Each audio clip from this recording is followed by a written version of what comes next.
பாருங்கள், வின்டர் எங்களுக்கு ஸ்டார்ட் ஆகிடுச்சு. நம்ம ஊர்லலாம் வெயில் கொளுத்தி எடுக்குது, இங்கே குளிர் ஸ்டார்ட் ஆகிடுச்சு. என் கார் பாருங்கள் ஃபுல்லாக ஐஸ் ஃபார்ம் ஆகிடுச்சு. என் பொண்ணு தான் ஹெல்ப் பண்ணுறா க்ளீன் பண்ணுறதுக்கு. காரை எடுக்கலான்னு பார்த்தா ஓட்டவே முடியல, ஃபுல்லாக பிளாக் ஆகிடுச்சு. உள்ளேருந்து பார்த்தீங்கன்னா ஒன்றுமே தெரிய மாட்டேங்குது. உள்ளேருந்து காட்டுற மாதிரிங்க. ஸோ இப்படி தான் இருக்குது, இது ஓட்ட முடியாது இப்படி. ஸோ அதனால் க்ளீன் பண்ணலான்னு முடிவு பண்ணி க்ளீன் பண்ணுறோம். ஃபுல் ஐஸ் மேலே கார் ஃபுல்லாங்க ஃபார்ம் ஆகிடுச்சு. இங்கே மட்டும் அப்படின்னா திக்காக வேறு இருக்குது. இந்த தடவை லைட்டாக இருக்கும், தொட்டாவே போயிடும். இந்த தடவை பாருங்கள் எப்படி இருக்குன்னு. Oh my god, whole car அப்படியே மேலே ஃபுல்லாக இருக்குது. லக்கிலி இன்றைக்கி சன் வந்துடுச்சு. ஸோ அதனால் அது கொஞ்சம் நேரத்தை அதெல்லாம் போயிடும். பட் அது வரைக்கும் நாங்கள் வெயிட் பண்ண முடியாது, டைம் ஆகிடுச்சு ஸ்கூலுக்கு. எவ்வளோ கஷ்டம் பார்த்தீங்களா?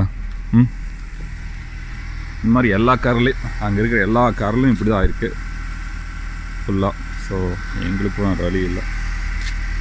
சீக்கிரம் நட்சத்திரம்,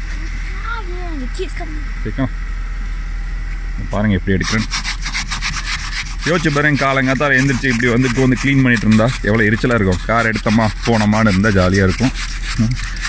அப்படியே ஒரு ஐஸ் கண்ட்ரியில் போய் வாழலாம்னு நினச்சிங்கன்னா இந்த மாதிரி டார்ச்சர்லாம் இருக்கும், குளிரும். வெயில் எவ்வளோ பரவாயில்லன்னு தோணுதுன்னு வச்சிங்களேன். இக்கரைக்கு அக்கறை பச்சை மாதிரி தான்.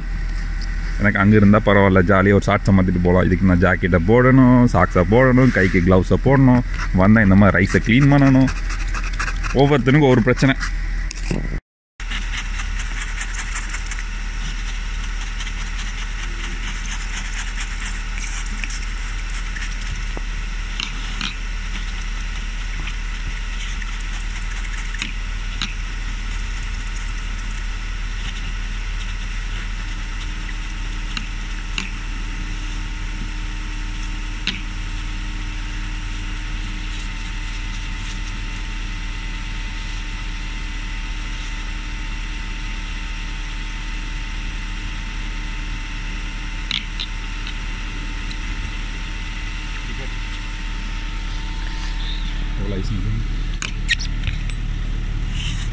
ஃபோட்டோ எடுத்துருக்கோம்.